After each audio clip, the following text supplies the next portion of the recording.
नमस्कार दोस्तों, कैसे हैं आप सभी। मैं राज फिर से आपका स्वागत करता हूं अपने YouTube चैनल पे स्पोकन इंग्लिश क्लासेस। तो दोस्तों, आज हम लोग सीखने वाले हैं उस रूल का नाम है अबाउट टू। तो सीखते हैं बगैर टाइम वेस्ट किए हुए। और हाँ, अगर आपने मेरे चैनल को सब्सक्राइब नहीं किया है तो प्लीज सब्सक्राइब कीजिए, नीचे लाल बटन दिख रहा हो आपको। Thank you. देखते हैं, सबसे पहले हम बात करते हैं अबाउट टू के रूल की। तो ये जानना हमें बहुत जरूरी कि अबाउट का मतलब क्या होता है। अबाउट का पहला मतलब होता है के बारे में। जैसे हम लोग कहते हैं तुम मेरे बारे में क्या सोचते हो, what do you think about me. About का दूसरा मतलब होता है लगभग, लगभग या करीब करीब। जैसे मैंने आपसे बोला कि आपके पास कितने पैसे हैं, तो आपने बोला कि भैया मेरे पास करीब 10 रुपए हैं। I have about 10 rupees. तो अबाउट का मतलब यह भी होता है, लेकिन जब अबाउट में टू लग जाता है तो इसके मायने बदल जाते हैं और इसका मायने होता है, इसका मतलब होता है किसी काम का होना। तो जो भी काम होने को है, अभी हुआ नहीं है। फॉर एग्जाम्पल, मैं पढ़ाने वाला हूं, अभी मैंने पढ़ाया नहीं है। मैंने आपको बोला कि मैं पढ़ाने वाला हूं, अभी मैंने पढ़ाया नहीं है। वह आने वाली है, अभी आई नहीं है। जो काम होने को है, अगर वो काम प्रेजेंट में होने को है तो उसके लिए अबाउट टू प्रेजेंट। अगर वो काम पास्ट में होने वाला है तो पास्ट की बात कर सकते हैं। फॉर एग्जाम्पल, वो जाने वाली थी, वह खेलने वाली थी, लड़कियां घूमने वाली थी। फ्यूचर में जो काम होने वाला होगा, जैसे वह अंग्रेजी सीखने वाली होगी, मैं बच्चों को पढ़ाने वाला होऊंगा, लड़कियां आने वाली होगी। तो जो काम होने वाला होगा, फ्यूचर होने वाला था पास्ट और होने वाला है प्रेजेंट। तो देखते हैं इसका रूल क्या कहता है। रूल कहता है कि सबसे पहले हम लगाएंगे सब्जेक्ट, उसके बाद लगाएंगे इज एम आर में से कोई भी एक, यानी कि हेल्पिंग वर्ब है ये। तो हेल्पिंग वर्ब किसकी बॉडी लगाएंगे, इज का इस्तेमाल करेंगे ही के साथ, शी के साथ, इट के साथ, किसी के नाम के साथ और सिंगुलर नंबर के साथ। आई का इस्तेमाल हमेशा आई, यहाँ पे एम होगा, एम के इस्तेमाल आएगा, आई के साथ हमेशा एम लगाएंगे हम। और आर का इस्तेमाल होगा यू के साथ, वी के साथ, दे के साथ, प्लूरल नंबर और इनके साथ। तो देखते हैं पहला सेंटेंस। मैंने कहा मैं घर जाने वाला हूं। तो मैं मतलब आई, आई। अब आई के साथ क्या आएगा, इज एम या आर। तो आई के साथ आएगा एम, आई एम। फॉर्मूले का पहले नंबर पे सब्जेक्ट हो गया, दूसरे पे हेल्पिंग वर्ब हो गया, तीसरे पे अबाउट टू आना है। तो I am about to go home. भैया गो टू होम क्यों नहीं आएगा, यहां पे आपने टू क्यों लगाया, गो के बाद तो हमेशा टू लगाते हैं। जी नहीं, गो के बाद हमेशा टू नहीं लगाते हैं। गो के बाद हम टू तब लगाते हैं, जैसे यहां पर हाउस होता मैं टू लगा सकता था। कुछ ऐसे वर्ड्स है जिनके बाद टू नहीं लगा सकते, जैसे गो के बाद अगर होम है, अब्रॉड है, देयर है, तो इनसे पहले टू नहीं लगता है। कभी देख लीजिएगा, गो टू अब्रॉड नहीं होता, गो अब्रॉड होता है। गो टू देयर नहीं होता, गो देयर होता है। ठीक इसी प्रकार से गो होम होता है या गो टू हाउस होता है। फिलहाल मैं होम जाने की बात कर रहा हूं, इसलिए मैं टू नहीं लगा रहा हूं।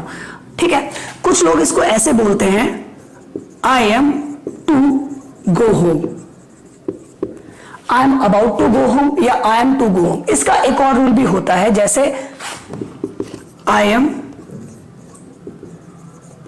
Going to house. तो कुछ लोग इसको गोइंग टू के रूल से भी बना देते हैं। चलिए अब अगला देखते हैं। अब मैंने कहा वह रोने वाली है। मैंने क्या बोला, मैंने बोला वह रोने वाली है। तो इंग्लिश वह मतलब ही या शी, लड़की है तो क्या लगाएंगे, शी। शी के साथ क्या लगाएंगे, is. She is about to weep या फिर क्राई। अगर वो चिल्ला के रो रही है तो क्राई, और नॉर्मल सिर्फ आंसू निकल रहे तो हम यहाँ लगाएंगे वीप। तो शी के साथ क्या लगाया हमने, is. She is about to weep या she is about to cry. अब मैंने कहा ना, इसका और भी तरीके बनाने के। आप इसको ऐसे बना सकते हैं, शी इज टू क्राई, या लगा सकते हैं आप she is going to cry, she is going to cry.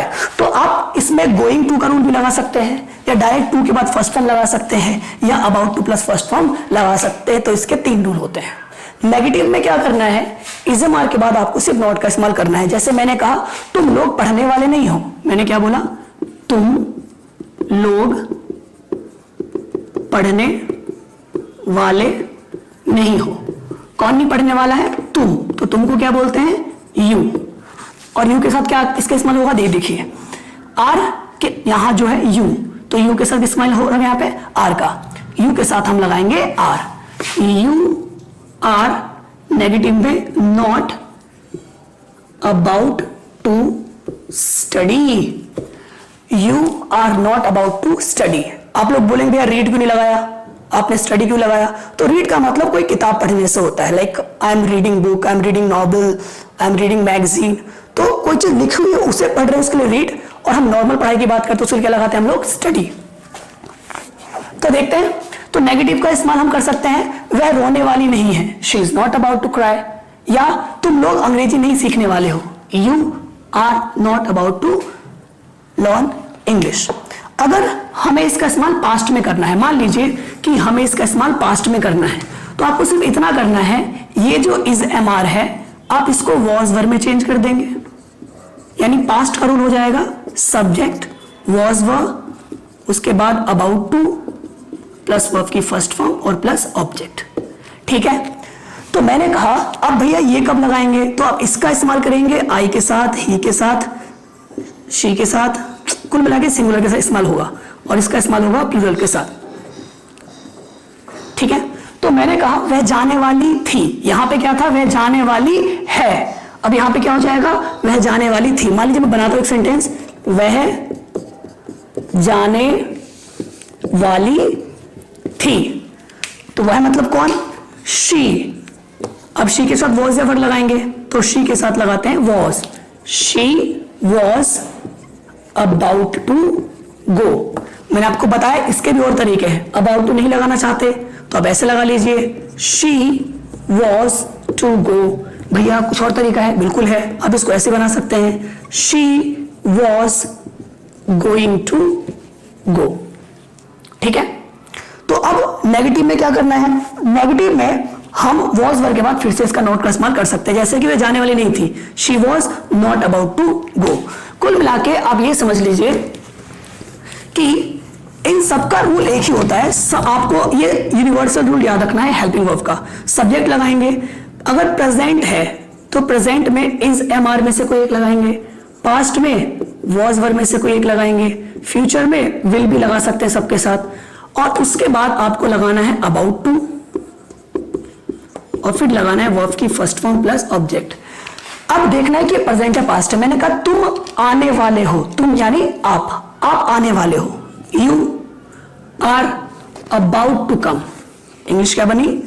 You are about to come. तुम आने वाले थे, तो सिर्फ ये चेंज करना है। क्या करना है? हमें सिर्फ हेल्पिंग वर्ब को चेंज करना है। तुम आने वाले थे तो क्या हो जाएगी English? You were about to come. तुम आने वाले होगे तो इंग्लिश क्या होगी? You will be about to come. मैंने कहा वह रोने वाली है, वह मतलब शी के साथ इज, सब्जेक्ट हो गया शी, इसमें लग गया इज, अब फॉर्मूले का about to, she is about to cry. वह रोने वाली थी तो पास्ट में क्या हो जाएगा? Was, she was about to cry. वह रोने वाली होगी, she will be about to cry. तो रूल ये है, सब्जेक्ट के बाद हेल्पिंग वर्ब, फिर आप अबाउट टू लगाएंगे और फिर लगाएंगे वर्ब की फर्स्ट फॉर्म। तो अबाउट टू प्लस वर्ब की फर्स्ट फॉर्म और ये सब्जेक्ट ये चेंज नहीं होने वाले हैं। यानी कि आपको प्रेजेंट और पास्ट और फ्यूचर में सिर्फ ये देखना है कि हेल्पिंग वर्ब क्या चेंज हो रही है। प्रेजेंट की है तो helping verb is am are, past की है तो हेल्पिंग वर्ब वाज वर, और फ्यूचर का है तो हम हेल्पिंग वर्ब लगाएंगे विल बी। ठीक है, आई होप आपको रूल समझ में आया होगा। फिर भी कोई डाउट रह गया तो मुझे कमेंट करके पूछ सकते हैं। और प्लीज अगर आपको वीडियो अच्छी लगी तो लाइक करें, शेयर करें, क्योंकि जब आप शेयर करेंगे तो ज्यादा से ज्यादा लोग तक ये वीडियो पहुंचेगी। Thank you so much, bye bye.